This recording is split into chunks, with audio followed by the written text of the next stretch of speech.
నమస్తే అండి. ఈరోజు వీడియోలో మన గార్డెన్లో ఒక చిన్న హార్వెస్ట్ ఉంది, చేద్దాం. ఫస్ట్ నేల మీద ఉన్న పాదులు కూరగాయలు కోసి తర్వాత టెర్రస్ పైకి వెళ్దామండి. ఈరోజు కాకరకాయలు అయితే ఎక్కువ మొత్తంలో మనం హార్వెస్ట్ చేసుకోబోతున్నాము.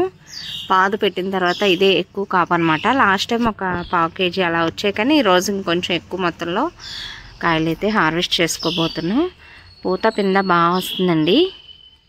ఇది అంటే లాస్ట్ సీజన్లో కాకరపాదు పెట్టినప్పుడు ఆ పండిపోయిన కాయల నుంచి గింజలు పడి మొలిచిన పాద అనమాట. ఎంత బాగా వస్తుందో చూసారా కాపు. మనం ప్రత్యేకంగా విత్తనాలు పెట్టకపోయినా దాని అంతటా అదే పడి మొలిచిందనమాట. దొండపాదు కాకరపాదు రెండు ఒకే ప్లేస్లో పెట్టాను. కొంచెం నేల మీద కాబట్టి 15 రోజులకు ఒకసారి కొద్దిగా ఎరువు అలాగే బియ్యం కడిగిన నీళ్ళు అవి ఇస్తున్నానండి. మంచిగా వచ్చే కాయలు కోద్దాం. దొండకాయలు కూడా ఉన్నాయండి.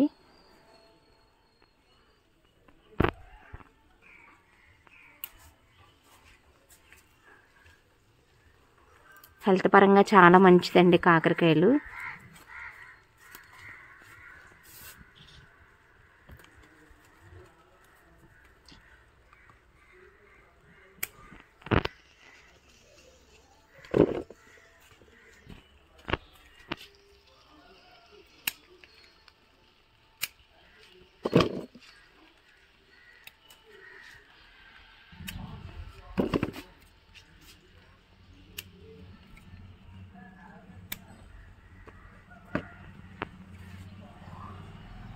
ఇంకా చాలా రోజుల పాటు మనం హార్వెస్ట్లు తీసుకోవచ్చు.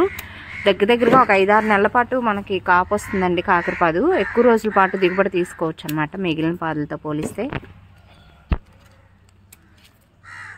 కొంచెం ఇలా పూత పింద బాగున్నప్పుడే మనం వీటికి ఎరువులు అవి వేసుకుంటూ ఉండాలి.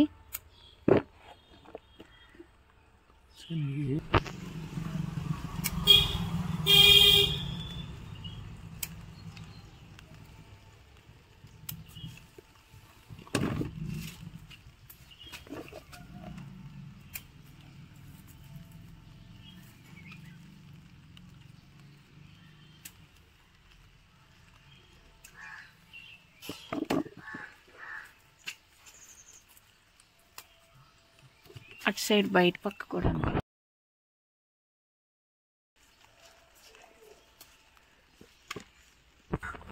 బాగా వచ్చాయండి కాకరకాయలు. అటు బయట పక్క కూడా ఉన్నాయి, అటువైపుకి వెళ్ళిన తర్వాత కోద్దాం.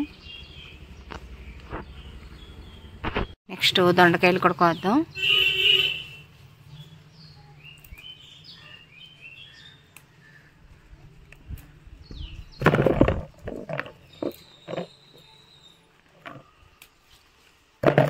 బాగా కాస్తుందండి దొండపాదు. వర్షాకాలం ఎక్కువగా గొంగళి పురుగులు వస్తూ ఉంటాయి. కంపల్సరిగా 10 రోజులకు 15 రోజులకు వేప నూనె లేదా పొగాకుతో కషాయాన్ని తయారు చేసుకుని కూడా మనం స్ప్రేలుగా ముందుగానే స్ప్రే చేసుకుంటూ ఉంటే చాలా రకాల పెస్టుల్ని పురుగుల్ని రాకుండా కంట్రోల్ చేయొచ్చు అన్నమాట.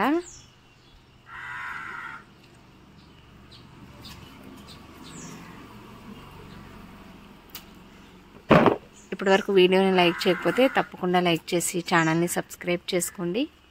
మీరు ఇచ్చే లైక్ వల్ల ఈ వీడియో ఇంకొంతమందికి షేర్ అవుతుంది.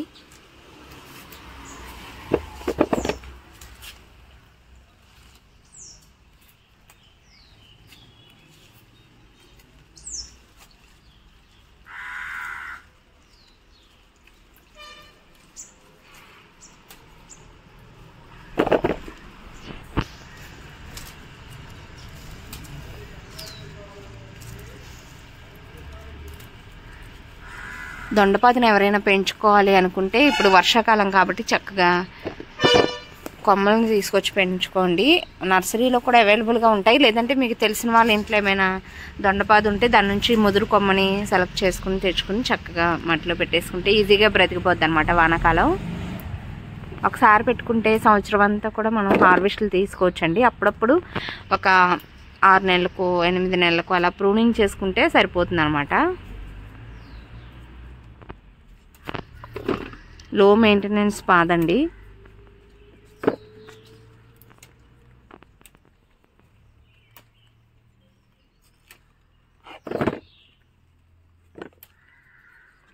కోసిన ప్రతిసారి కేజీ పైనే దొరుకుతున్నాయి ప్రస్తుతానికి.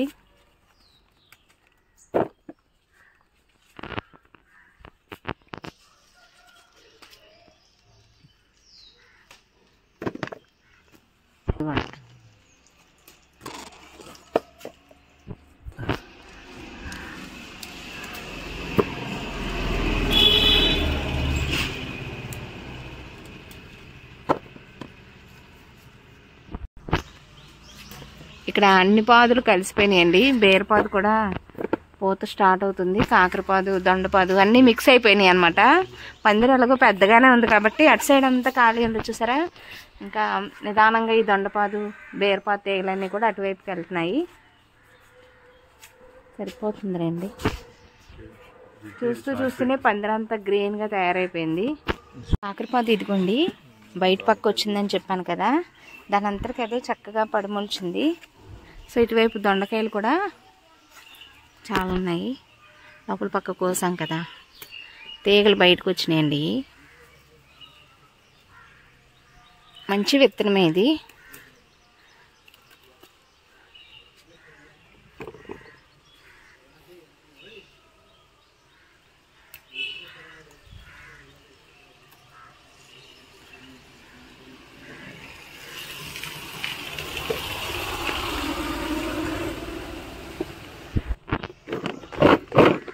కేజీ పైనే ఉంటాయి అన్నమాట. ఇంక ఇవి పిందలండి. ఈ తీగలకు కూడా మనం ఇటు సైడ్ ఏమన్నా వైర్లు కట్టామనుకోండి ఇంకా స్పీడ్గా పాక్కుంటూ వెళ్ళిపోతుంది దొండపాదు. కాకరకాయలు ఇటువైపున ఇందాక చెప్పాను కదా దాని అంతరికి అది పడిమొలిచిందని. చక్కగా చాలా హెల్తీగా ఉందండి పాదైతే మాత్రం. ఇందాక లోపల పక్కకి వెళ్ళిన తీగల నుంచి కోసుకున్నాం, ఇవి బయటకు వచ్చినాయి.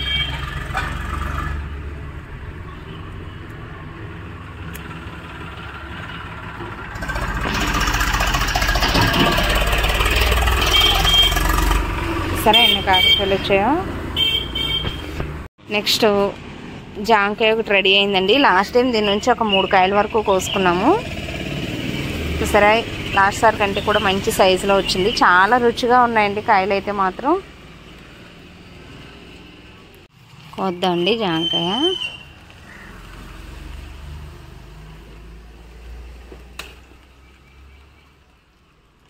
సరే ఎంత మంచి సైజులో వచ్చిందో.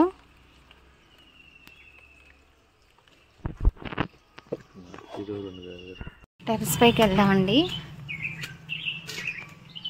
పందికొక్కు రాకుండా మెట్లకి ఇలా డోర్ పెట్టించాం కదా, ఇది పెట్టించిన తర్వాత పందికొక్కు అస్సలు వెళ్ళట్లేదు పైకి. టెర్రస్ పైకి వచ్చామండి. వర్షం కూడా మళ్ళీ స్టార్ట్ అయిపోయింది పొద్దున్నే. కొత్త విత్తనాలు కూడా పెట్టేసాము, పాత పాదులకి వైర్లు అవి కట్టాము. ఇంకా అవి మనం ఏంటంటే ఇంకొకసారి చూడండి, లాస్ట్ టైం నేను వైర్లు అవి కట్టానని చెప్పాను కదా, కొంచెం ఈ తీగలు పైకి వెళ్ళే వరకు ఇలా పక్కకి పోకుండా ఇలా మనకి వైర్కి ఇలా చుట్టుకుంటూ ఉన్నాం అనుకోండి పైకి వెళ్ళే వరకు.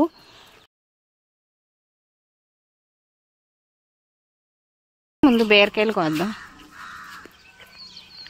ఈ కంటైనర్లోనే గుత్తిబీర పాదు మొలిచిందని చెప్పాను కదా, విత్తనాల్లో కలిసిపోయి ఉంటాయి.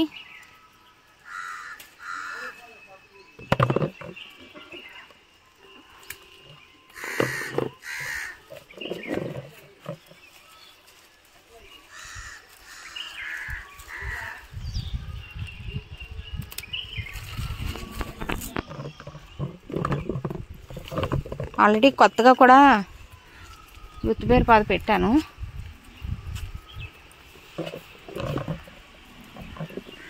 మామూలు బీరకాయలండి.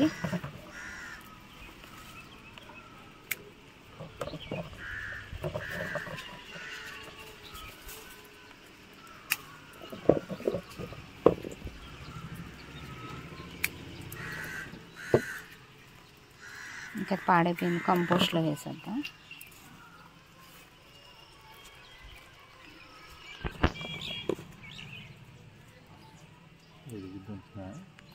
పెందే అది ఎదుగుద్ది.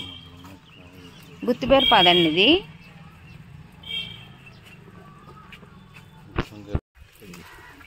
చాలా రోజుల తర్వాత గుత్తి వంకాయలు హార్వెస్ట్ చేసుకుంటున్నామండి.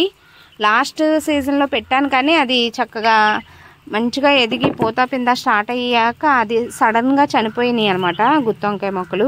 తర్వాత పుల్లటి మజ్జిగలో ఇంగువది కలిపి అది రావడాన్ని వేసిన తర్వాత ఆ చావులు అనేవి ఆగిపోయినాయి మొక్కలకి. అంటే వేరుకుల్లో మరేమోనండి సడన్గా పూత పింద మీద ఉన్న తర్వాత వంగ మొక్కలు చనిపోతూ ఉంటాయి చూసారా, అలాంటి ప్రాబ్లం అయితే చాలా బాగా క్యూర్ అయిందనమాట ఇంగువకి. ఇంగువని 2 నెలలకు ఒకసారైనా మనం గార్డెన్లో మొక్కలన్నింటికి యూజ్ చేయడం వల్ల మంచి రిజల్ట్ అనేది తీసుకోవచ్చు. నెక్స్ట్ ఇవి నార్మల్ వంకాయలు. వర్షం స్టార్ట్ అయిపోయిందండి, మళ్ళీ గార్డెన్లోకి వచ్చి ఏదన్నా వీడియో తీస్తున్నాం అనేసరికి వర్షం వచ్చేస్తుంది. నిన్న అంతే విత్తనాలు అవి పెట్టేటప్పుడు అలాగే జరిగింది.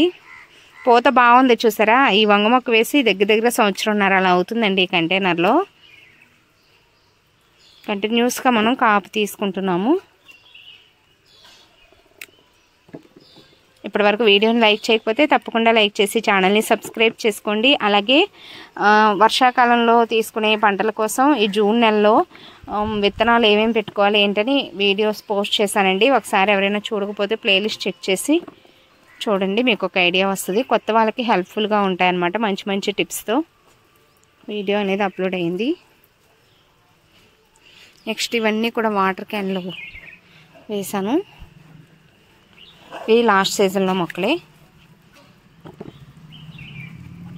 గ్రీన్ కలర్ వంకాయలు.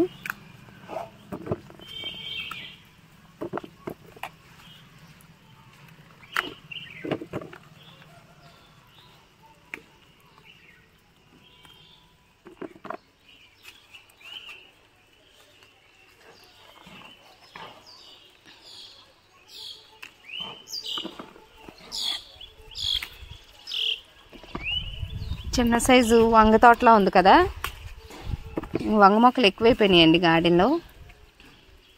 గ్రీన్ కలర్ అలాగే గ్రీన్ కలర్ వంకాయల్లోనే చార వెరైటీ అనమాట.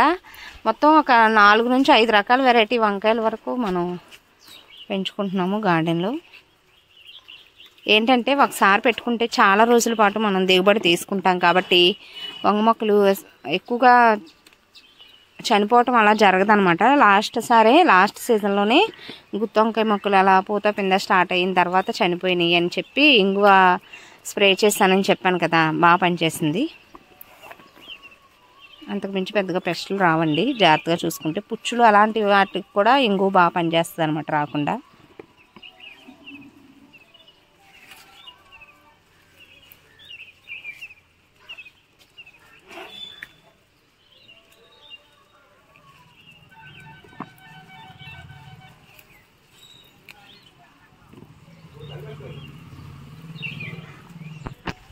నెక్స్ట్ బెండకాయలండి.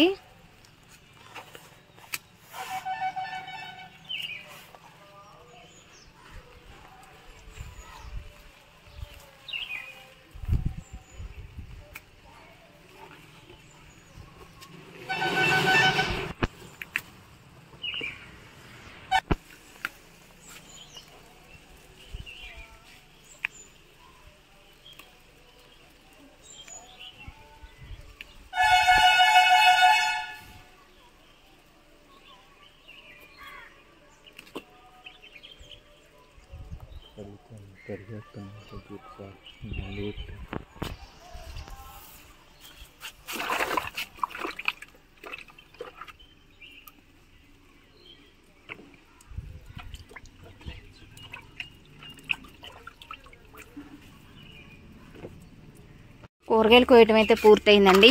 కింద నేల మీద టెర్రస్ పైన కోసిన కూరగాయలు అనమాట. కాకరకాయలు, దొండకాయలు ఈరోజు ఎక్కువ మొత్తంలో వచ్చాయి. అలాగే ఒక జాంకాయను కూడా హార్వెస్ట్ చేసుకున్నాము. నెక్స్ట్ ఏంటంటే బీరకాయలు, వంకాయలు 2-3 రకాల వెరైటీలు అనమాట. సో ఇక కొంచెం టైం పడుతుందండి. ఎక్కువ మొత్తంలో ఎక్కువ వెరైటీలను హార్వెస్ట్ చేసుకోవాలి అంటే అన్ని రకాల విత్తనాలు పెట్టుకున్నాం కాబట్టి మంచిగా జర్మినేట్ అయ్యాయి. వాటిని ఇంకా పోర్షన్ అది ఇస్తే మంచిగా ఇంకొక 20-25 డేస్లో మనం హార్వెస్ట్లు అనేవి తీసుకోవచ్చు అనమాట. ఇంకొక ముఖ్యమైన విషయం ఏంటంటే మన గార్డెన్లో హార్వెస్ట్లు మొదలైన తర్వాత మనం చక్కగా వారానికి 2 సార్లు అలా కూరగాయలు కోసుకుంటూ ఉంటాం కదా. అలా కూరగాయలు కోసే టైంలోనే కాకుండా మార్నింగ్ ఈవినింగ్ మామూలుగా గార్డెన్ వర్క్తో పాటుగా కొంచెం మొక్కలకి వాటర్ అది పోసిన టైం కాకుండా మనం ఇంకొంచెం టైంని గార్డెన్తో మనం స్పెండ్ చేయాలన్నమాట. మొక్కలన్నీ అబ్జర్వ్ చేసుకుంటూ ఉండాలి. ప్రతి మొక్క తన అవసరాన్ని, అంటే నోటితో అవి మాట్లాడకపోయినా వాటి ఆకారాన్ని, రంగుని మార్చుకుని మనకి తెలియచేస్తాయండి. మొక్కలతో మనం మంచి బాండింగ్ అనేది ఏర్పాటు చేసుకుంటే చాలా స్ట్రెస్ రిలీఫ్గా ఉంటుందన్నమాట. మొక్కల మధ్యన అలా ప్రశాంతంగా తిరిగితే. ఇప్పుడున్న ప్రజెంట్ సిచ్యువేషన్లో ప్రతి ఒక్కరూ స్ట్రెస్తో బాధపడుతున్న వాళ్ళే. చిన్న విషయానికి కూడా ఆందోళన పడిపోతూ ఉంటాము. అలాంటి ప్రాబ్లమ్స్ అనేవి మనం గార్డెనింగ్ ద్వారా క్యూర్ చేసుకోవచ్చు అనమాట. మానసికంగా చాలా ప్రశాంతంగా అనిపిస్తుందండి. అంతకు మించిన ఐశ్వర్యం ఏముంటుంది చెప్పండి. సో మొక్కల మధ్యన అలా కాసేపు అలా తిరుగుతూ ప్రశాంతంగా వాటిని చూస్తూ ఎంజాయ్ చేస్తూ గార్డెనింగ్ చేయండి. కష్టపడుతూ కాదు, ఇష్టపడుతూ మొక్కల్ని పెంచితే అవి మనకి అంతులేని ఆనందాన్ని ఇస్తాయి. అంతేకాకుండా రుచికరమైన ఆరోగ్యవంతమైన కూరగాయలతో పాటుగా మంచిగా మానసిక సంతోషం కూడా మనకి లభిస్తుందన్నమాట. చిన్న ప్లేస్ ఉన్న మొక్కల్ని పెంచడానికి ట్రై చేయండి. గార్డెనింగ్ చేయడంలో ఉన్న ఆనందాన్ని నాతో పాటు మీరు అందరూ కూడా ఎంజాయ్ చేయాలి. ఇదండి ఈరోజు వీడియో ఎలా అనిపించిందో కామెంట్ సెక్షన్లో తప్పకుండా తెలియచేయండి. వీడియో నచ్చితే ఒక లైక్ ఇచ్చి ఛానల్ని సబ్స్క్రైబ్ కూడా చేసుకోండి. Thanks for watching.